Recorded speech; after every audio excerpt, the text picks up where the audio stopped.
जय हिंद दोस्तों, आप देख रहे हैं डिफेंस ज्ञान यूट्यूब चैनल। आज हम जानेंगे अगर भारत पर चाइना और पाकिस्तान मिलकर हमला कर देते हैं तो भारत की जो सेना है वो किस तरीके से दोनों पे हमला करेंगे और किस तरीके से भारत देश है जो हमारा उसका बचाव करेंगे, क्या प्लान होगा, क्या स्ट्रैटेजी होंगी, वो सब कुछ जानेंगे। और काफ़ी रिसर्च के बाद ये वीडियो बना रहा हूँ। ये वीडियो थोड़ी लंबी होगी तो आप प्लीज़ इस वीडियो को पूरी एंड तक देखें कि अगर भारत पर चाइना और पाकिस्तान दोनों मिलकर हमला कर देते हैं तो क्या। यहाँ पर आपका ये जानना जरूरी है कि हमने इसमें एक कंडीशन को जोड़ा है। भारत को किसी भी बाहरी देश की मदद नहीं मिलेगी, जो हमारे देश के मतलब फ्रेंडली नेशन है उनकी भी मदद नहीं मिलेगी, जैसे अमेरिका, रसिया, इनकी कोई मदद नहीं मिलेगी भारत को। दूसरा, इसमें हमने जो परमाणु हमला है या परमाणु युद्ध है उसको नहीं जोड़ा, इनके तीनों के पास न्यूक्लियर बॉम्ब है तो इसको भी नहीं जोड़ा है। तो चलिए सबसे पहले जानते हैं जो हमारी आर्मी है वो किस प्रकार से इन दोनों देशों को जवाब देगी। तो जो मोस्टली युद्ध है वो हिमालय पर लड़ा जाएगा, और जो हिमालय है हमारे देश का जो है प्राकृतिक तौर पर एक तरीके से रक्षक है,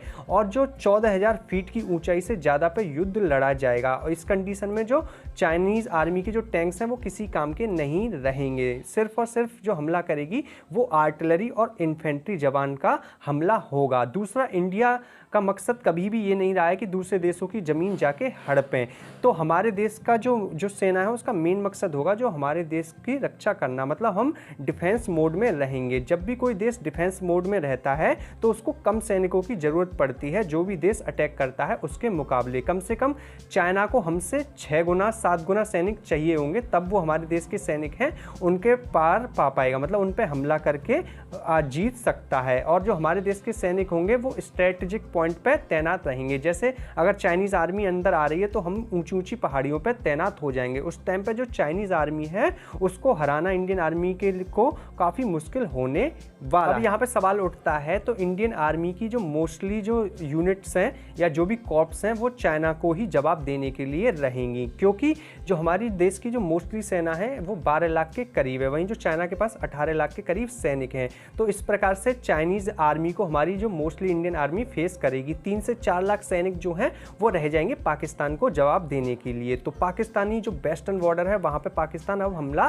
करेगा तो उसको इस तरीके से जवाब दिया जाएगा। जो हमारे देश की BSF है, जो पैरामिलिट्री फोर्सेज है, उसके 3 लाख सोल्जर्स जो हैं खाली वो पाकिस्तानी जो सीमा है उसकी सुरक्षा के लिए तैनात रहते हैं। तो पाकिस्तान अटैक करेगा तो भारत के 3,000 से ज़्यादा जो टैंक्स हैं वो पाकिस्तान को जवाब देने के लिए तैनात रहेंगे। बाकी के बच्चे कुछ 1,000 के करीब टैंक्स जो हैं वो चाइना बॉर्डर के लिए रहेंगे। तो भारत जो है जो पाकिस्तान है उस पर जमकर हमला करेगा, और पाकिस्तान कभी भी भारत में इन्फिल्ट्रेट नहीं कर पाएगा, मतलब घुसपैठ नहीं कर पाएगा। भारत के जो राज्य हैं, जो एरिया है उसको नहीं जीत सकता, क्योंकि भारत की 1, 2 और 21 जो कॉर्प्स है इंडियन आर्मी की वो इसी प्रकार से ट्रेंड की गई है कि पाकिस्तानी जो आर्मी है उसको किस प्रकार से जल्दी हराए और जो पाकिस्तान है उस पर कैसे कब्जा कर लिया जाए बहुत ही कम समय। तो वेस्टर्न बॉर्डर पर घमासान युद्ध चल रहा होगा। 1, 2 और 21 जो कॉर्प्स हैं वो उनका जो मोटो है वो यही है कि पाकिस्तान को डिवाइड करना और जल्दी से उसको जीत लेना। तो पाकिस्तान भरसक प्रयास करेगा भारत में घुसने की, लेकिन वो नहीं घुस पाएगा, क्योंकि जो इंडियन आर्मी की 1, 2, 21 कॉर्प्स हैं वो जमकर लड़ाई कर रही होंगी, और हो सकता है वो पाकिस्तान के अंदर भी घुस जाएं, क्योंकि 3 से 4 लाख सोल्जर्स जो हैं वो पाकिस्तानी आर्मी के लिए ही भारत के बॉर्डर पर रहेंगे। इसमें BSF भी अलग से होगी। अब आएगा जो नेवी है उसके बारे में। तो जो चाइना की नेवी है वो बेशक हमसे बड़ी है और ताकतवर भी है, लेकिन हिंदुस्तानी जो नेवी है वो चाइना के जो बॉर्डर है या साउथ चाइना सी है वहाँ पे जाके नहीं लड़ेगी, ये इंडियन ओशियन में लड़ेगी। और जो इंडियन ओशियन है वहाँ पे जो इंडियन नेवी है यहाँ की किंग है, और इस बात को चाइना अच्छी तरीके से जानता है। और इंडियन नेवी की इतनी कैपेसिटी है कि वो आसानी से पाकिस्तानी नेवी और चाइनीज जो नेवी है उसको हरा सकता है, क्योंकि इंडियन जो नेवी है उसके पास एडवांटेज रहेगा। जो हमारे जो मतलब कोस्टल एरियाज हैं वहाँ पे जो हमारे एयर स्ट्रिप जो हैं, जो हवाई अड्डे हैं, जो कि नेवी अपने काम में लेती है, वहाँ से जो हमारे बॉम्बर्स हैं, जो अटैक मतलब क्राफ्ट होते हैं, वो उड़ान भरेंगे और जो इन दोनों के देशों की जो नेवीज हैं उन पे हमला करेंगे। जो चाइनीज़ नेवी है उसको इतनी दूर आके लड़ना पड़ेगा, उस टाइम पे उनकी जो कैपेबिलिटी है वो कम हो जाएगी। और चाइना के पास सिर्फ इस टाइम पे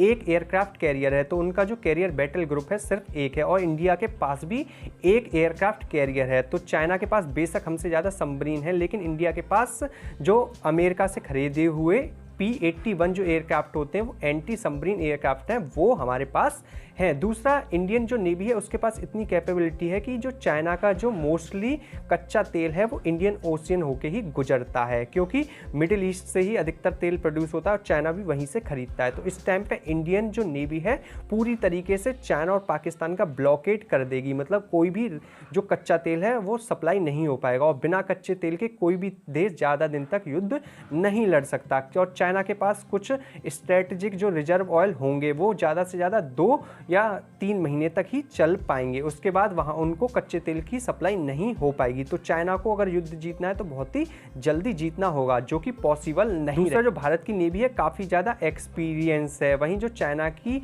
नेवी है वो एक्सपीरियंस नहीं है। भारत की नेवी के पास जो एयरक्राफ्ट कैरियर को ऑपरेट करने का कई दशकों का लंबा अनुभव है और अनुभव जो होता है युद्ध में हमेशा काम में आता है और इसी फायदा उठाएगा इसी का इंडियन ओशियन में भारत के कई जो है नेवी बेसिस हैं, मतलब तीनों जो सेना है उनका तीनों के बेसिस हैं, संयुक्त बेसिस हैं, जैसे अंडमान निकोबार में। तो भारत के पास इंडियन ओशियन में कोई भी आके नहीं जीत सकता है। दूसरा, जो हमारे देश के पास कई प्रकार की जो मिसाइल हैं वो इजराइल अमेरिकन मेड हैं, जो कि काफ़ी ज़्यादा टेक्नोलॉजिकली एडवांस है चाइना से, जैसे बराक 8 है, बराक 1 है। ये जो मिसाइल हैं काफ़ी अच्छी मिसाइलें मानी जाती हैं। दूसरा, ब्रह्मोस मिसाइल भी है जो काफ़ी शक्तिशाली है, जो उसका क्रूज अभी तक इंडियन नेवी और इंडियन आर्मी ने अपना जलवा दिखा चुकी। अब नंबर आएगा जो इंडियन एयरफोर्स है उसका। इंडियन एयरफोर्स और जो चाइनीज़ एयरफोर्स है उसका मुकाबला होगा, क्योंकि जो चाइनीज़ एयरफोर्स है उसके जो बेसिस हैं, जो हिमालय के जो तिब्बत है वहाँ पे जो बेसिस है वो मोस्टली जो है 4000 फुट से ऊंचाई पे है। जब ज़्यादा ऊंचाई पे बेसिस होते हैं तो वहाँ पे आपकी जो एयरक्राफ्ट की पेलोड, मतलब जो वजन ले जाने की जो बॉम्ब्स हैं उनको ले जाने की जो क्षमता है वो कम हो जाए। वहीं जो चाइना के पास जो एयरक्राफ्ट है वो 3000 प्लस है, वहीं इंडिया के पास भी 2000 एयरक्राफ्ट है। वहीं जो चाइना के पास 250 सुखोई 30 MKK हैं, वहीं 200 plus Sukhoi 27 and 200 plus JF-17 भी हैं। कई जो एडवांस एयरक्राफ्ट बनाने का चाइना दावा करता है, लेकिन वो कितने एडवांस हो गए ये अभी तक नहीं पता है। वहीं जो चाइना के पास कुछ पुराने MiG-19 और MiG-21 भी हैं। चाइना के पास 6 एयरफील्ड हैं, वहीं जो इंडिया के पास जो मोस्टली एयरफील्ड हैं वो समुद्र लेवल के बराबर के हैं। तो इस प्रकार से जो इंडियन एयरक्राफ्ट हैं वो ज़्यादा पेलोड ले जाके उड़ सकते हैं और भारत के जो एयरक्राफ्ट हैं और जो एयर स्ट्रिप हैं, हवाई पट्टियां हैं, वो थोड़ी जो सीमा है उससे दूर है, ये भी इंडिया को एडवांटेज। वहीं जो भारत के पास एयरक्राफ्ट हैं उनमें 200 सुखोई 30 MKI हैं, जो कि उनकी जो रडार है, जो इलेक्ट्रॉनिक सिस्टम है वो ज़्यादा एडवांस है सुखोई 30 MKK से। वहीं जो इंडिया के पास 300 मॉडर्नाइज्ड, मतलब उनको अपग्रेडेड कर दिया गया है, MiG-21, MiG-27 और MiG-29 जो एयरक्राफ्ट हैं वो भी हमारे देश के पास हैं। ये सब के सब यूज किए जाएंगे चाइना से लड़ाई में। वहीं जो पाकिस्तानी एयरफोर्स है उससे लड़ाई के लिए हमारे पास जगुआर हैं जो पाकिस्तान के लिए स्पेशली रहेंगे, और हमारे पास मिराज 2000 हैं जो कि 50 से ज़्यादा हैं, और मिराज 2000 ने ही पाकिस्तान में एयर स्ट्राइक की थी और काफ़ी ज़्यादा अच्छे विमान हैं। दूसरा, हमारे पास इस टाइम पे राफेल लड़ाकू विमान भी आ चुके हैं जो कि फ्रांस द्वारा निर्मित हैं और काफ़ी ज़्यादा एडवांस हैं। वहीं सुखोई 30 MKI में हमारे देश ने ब्रह्मोस मिसाइल को लगा दिया, उसके बाद तो ये और ज़्यादा खतरनाक हो गया है। और मोस्टली जो हम मिसाइल और जो हथियार यूज करते हैं, जो एयरक्राफ्ट में जो लगती हैं, लड़ाकू विमान में लगती हैं, वो मोस्टली यूरोपियन कंट्रीज़ द्वारा निर्मित होती हैं, जैसे फ्रांस है, ब्रिटेन है और अमेरिका द्वारा निर्मित होती हैं। ये जो हथियार हैं काफ़ी ज़्यादा एडवांस होते हैं और रसिया द्वारा भी निर्मित हथियारों का यूज करते हैं हम, तो काफ़ी एडवांस होते हैं। वहीं जो चाइना है वो अपने खुद के हथियार यूज करता है, जो कहता है वो काफ़ी ज़्यादा एडवांस है, लेकिन वो इतने एडवांस नहीं है और ये काफ़ी ज़्यादा फैक्ट होता है। बात को लेकर हवा में बातें नहीं कर रहे हैं, आप खुद देखिए MiG-21 बाइसन से जो अभिनंदन थे उन्होंने पाकिस्तानी F-16 जो काफ़ी ज़्यादा एडवांस लड़ाकू विमान है उसको गिरा दिया था। तो आप सोच सकते हैं कि जो इंडियन पायलट हैं कितने वेल ट्रेंड हैं, ये फैक्ट के ऊपर हम बात कर रहे हैं। भारत के पास कई जो अवाक्स हैं, अवाक्स होता है जो एयरक्राफ्ट वार्निंग सिस्टम होता है, ये अर्ली वार्निंग सिस्टम होता है। इसके जरिए हम पहले ही पता कर सकते हैं कि जो दुश्मन है उसने अपने लड़ाकू विमान उड़ा दिए हैं, तो हम इससे जो चाइना है उसके 1500 किलोमीटर अंदर तक देख सकते हैं और पाकिस्तान के भी पूरा इलाका इससे देख सकते हैं। तो जो अवैक्स होते हैं ये काफ़ी ज़्यादा रडार और कम्युनिकेशन के लिए काम में आते हैं। तो ये भारत के पास इजरायली मेड हैं और तो इजरायली जो टेक्नोलॉजी है वो मतलब बैटल फील्ड प्रूवन है। वैसे भी जो हमारे देश की तीनों सेनाएं हैं उन्होंने अब इस तरीके से जो अपने प्लान है उनको बनाना पहले ही चालू कर दिया था कि अगर युद्ध होता है तो भारत को दो मोर्चों पर लड़ना पड़ सकता है। एक तो इंडिया और जो चाइना है वहाँ पे उसका फ्रंट खुलेगा, दूसरा पाकिस्तानी जो बॉर्डर है वहाँ पे फ्रंट खुलेगा। तो हमारे देश को दो मोर्चों पर लड़ाई लड़नी पड़ सकती है। तो इसी को देखते हुए जो हमारे देश की तीनों सेनाएं हैं उन्होंने अपने प्लान्स तैयार कर लिए हैं कई सालों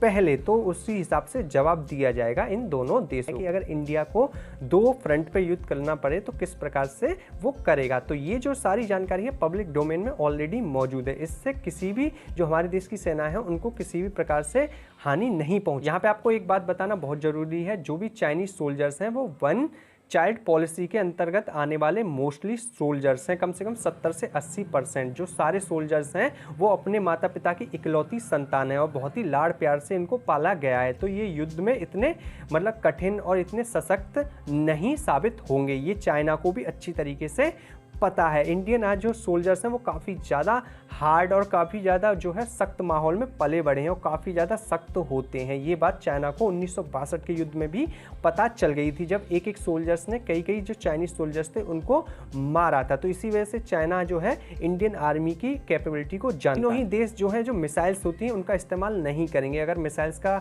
इस्तेमाल करते हैं तो इंडिया के पास भी अच्छी खासी और एडवांस जो मिसाइल हैं उनका जखीरा है। इनमें अग्नि भी है और जो हमारे देश की गुप्त मिसाइल सूर्या है वो भी हमारे देश के पास है। दूसरा एंटी सैटेलाइट मिसाइल इस टाइम पे इंडिया के पास भी है और इंडिया ने टेस्ट करके ये दुनिया को दिखा दिया है। तो चाइना के पास एंटी सैटेलाइट मिसाइल है, अगर चाइना उनका इस्तेमाल करता है तो इंडिया भी एंटी सैटेलाइट मिसाइल का इस्तेमाल करेगा और चाइना का जो कम्युनिकेशन सिस्टम है उसको तबाह कर देगा। भारत का जो डिफेंस बजट है वो 71 यानी $71 बिलियन का है। वहीं जो चाइना है उसका जो डिफेंस बजट है वो $241 बिलियन का है। तो हमसे कई गुना ज़्यादा है, लेकिन इंडिया का जो बजट है उससे कोई फर्क नहीं पड़ता है। जब जो आर्मी लड़ती है तो उस बजट को और बढ़ा दिया जाता है। दूसरा, इंडिया ने अच्छा खासा इंफ्रास्ट्रक्चर खड़ा कर दिया है जो भी बॉर्डर एरिया है वहाँ पे, तो आसानी से जो हमारी हैवी आर्टिलरी है जो मशीनरी है उसको मूव करा सकते हैं। तो अगर दोनों देशों में युद्ध होता है तो डेफिनेटली पूरी दुनिया इससे तबाह हो जाएगी और ये अगर